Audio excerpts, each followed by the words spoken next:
അച്ചുവേ, മോളെ അച്ചു, അച്ചുവേ. അയ്യോ, എന്താണമ്മേ? എന്താണ് മോളെ എനിക്ക് കുടിക്കാൻ ഇത്തിരി വെള്ളം എന്താണ്? ഞാൻ വേണം. എടുത്തു തരാല്ല. നമുക്ക് എന്നെ ഒന്ന് വിളിച്ചാ പോരായിരുന്നാ? ഞാൻ മോളെ ബുദ്ധിമുട്ടിക്കണ്ടല്ലാന്ന് വിചാരിച്ചിട്ടാണ് മോളെ. ഇവിടെ ഇരുന്നു, വയ്യടി ഞാൻ എടുത്തു മോളെ തരാം. ഇവിടെ നമുക്ക്. ഇരുന്നു ഞാൻ എടുത്തു തരാം. മോള് പണിയിലായിരുന്നല്ലേ? അത് സാരില്ല അമ്മേ, അത് കൊഴപ്പൂല.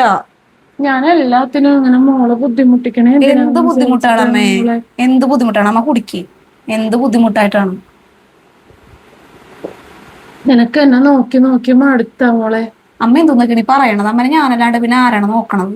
എന്നാലും എനിക്കൊരു വിഷമം അമ്മ മോളെ. എന്തിനാണ് വിഷമിക്കണത്? എന്തിനാണ് വിഷമിക്കണത്? ഒരു മോള് ആവശ്യമില്ല. വന്ന കാലം തുടങ്ങി ഇവിടെ കിടന്ന ബുദ്ധിമുട്ടല്ലേ, അതാണ് അമ്മ അങ്ങനെ. അതൊന്നും എനിക്ക് പ്രശ്നമല്ല. മോക്ക് ദേഷ്യമുണ്ട് അമ്മേനോട്? എന്തിന്? എനിക്ക് ഒരു ദേഷ്യമില്ല. അമ്മ എന്താവശ്യം ഉണ്ടെങ്കിലും എന്നെ വിളിച്ചാൽ മതി. ഇവിടെ ഇരുന്നു. എന്തെങ്കിലും ആവശ്യം ഉണ്ടെങ്കിൽ എന്നെ വിളിച്ചാൽ മതി. ഞാൻ അടുക്കളയിൽ ഉണ്ടാവും കേട്ടോ.